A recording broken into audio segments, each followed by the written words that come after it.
Digitizing the dental cast.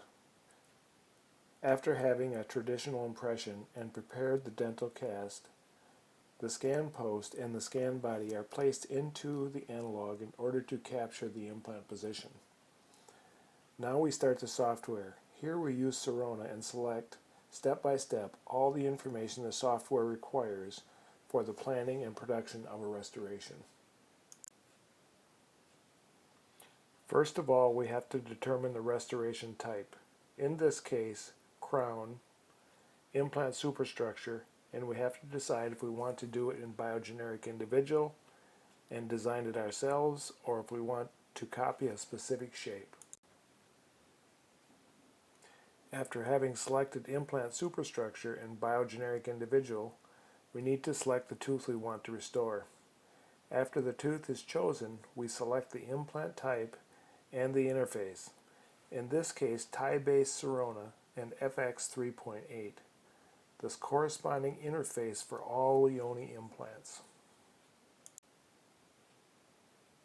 The software also wants to know if we will use for the scan process a tie base or a scan post in order to calculate the right height and proportions.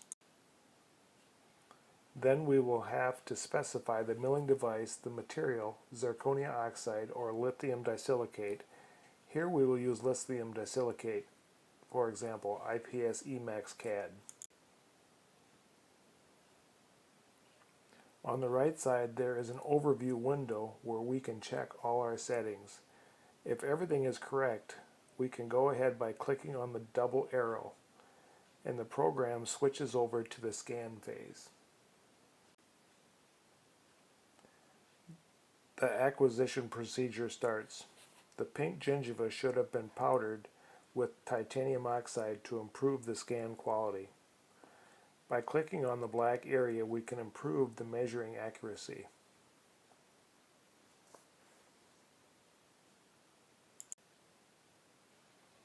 Afterwards, we can duplicate the scan in another file, the gingival mask.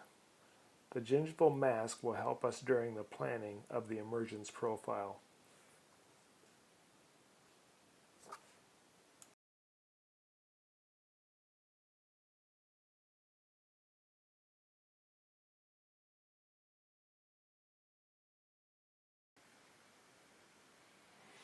In the next step, the software will edit the models, the digital dental casts.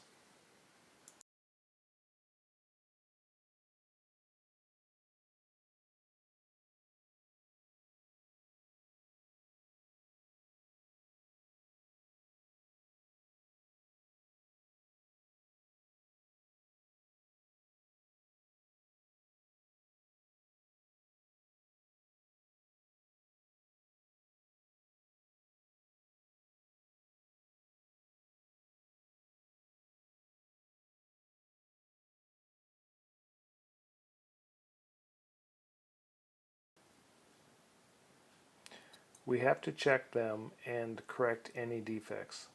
Examine the opposing jaw, the gingival mask, which is simply a duplicate of the model. It is not necessary to always scan the whole jaw.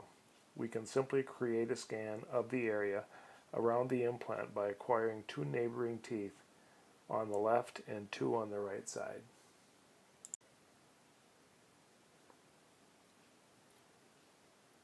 Here we are checking the buccal bite registration in order to examine the relationships, proportions, and the contact points.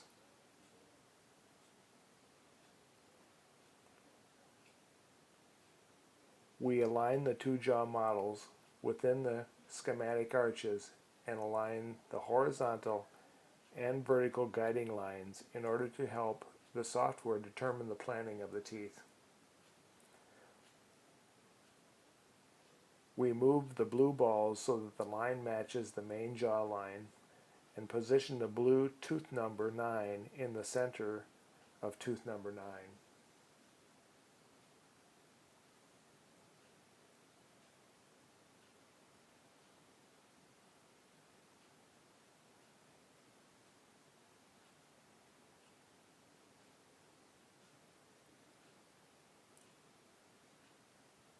We cut the area around the implant and show the software the position of the scan body head by double-clicking on its top.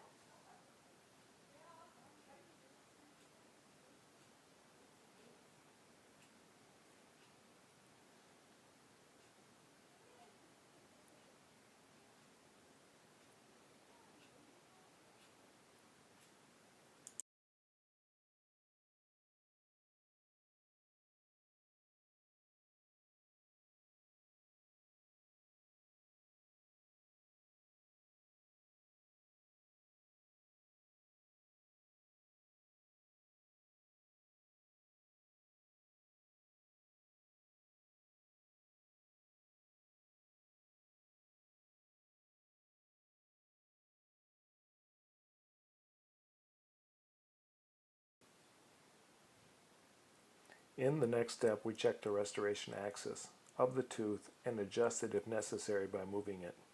The user will be warned by a change in color to red when he exceeds specified safety limits, such as wall thickness limitations.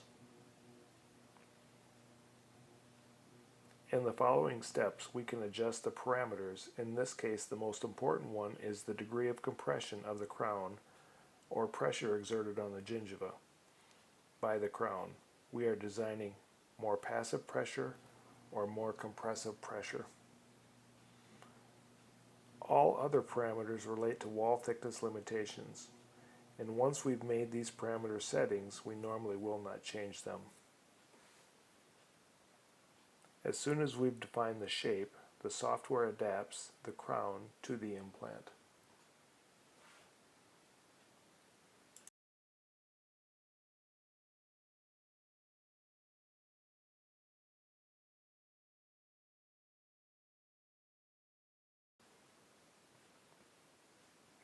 Now we have to complete and to optimize the shape with the tools the software provides.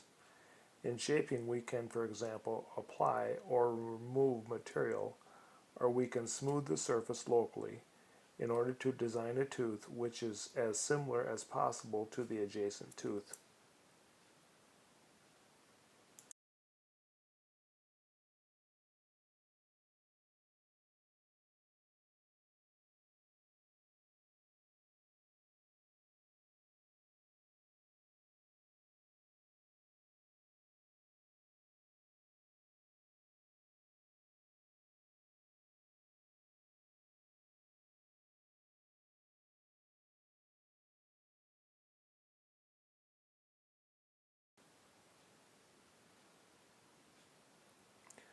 Once finished, we can switch to the milling preview. Here we can select the block size according to the size of the restoration. In this case, we have to choose a higher block.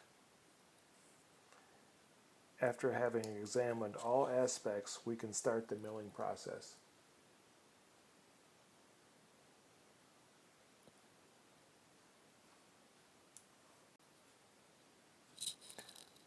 Up to this point, we've seen the planning of a monolithic crown. Alternatively, it is possible to plan a hybrid abutment, for example, a customized abutment part to be bonded to the tie base abutment and a separate crown to be cemented to it.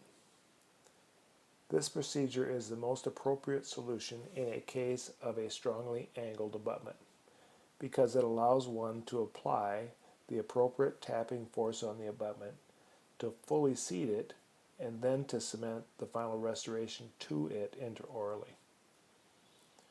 To do so, we simply have to go to the administration phase where the software gives us the option to change our settings and select the multi-layer option.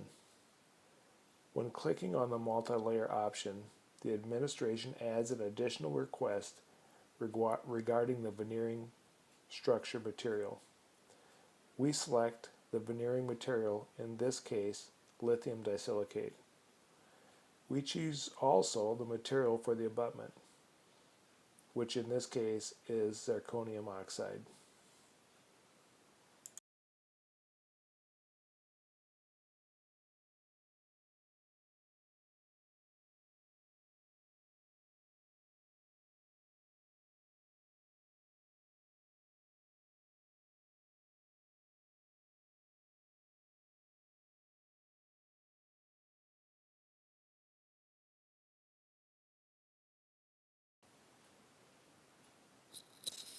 Now the software has all the necessary information in order to split the project we already finished. To do so, we will use the split function. We select the split option through the associated button and click on the Apply button. The software will split our monolithic crown and ask us where to split it. The software shows us the underlying abutment and in transparency the crown we've designed. Now we can change the shape according to our needs.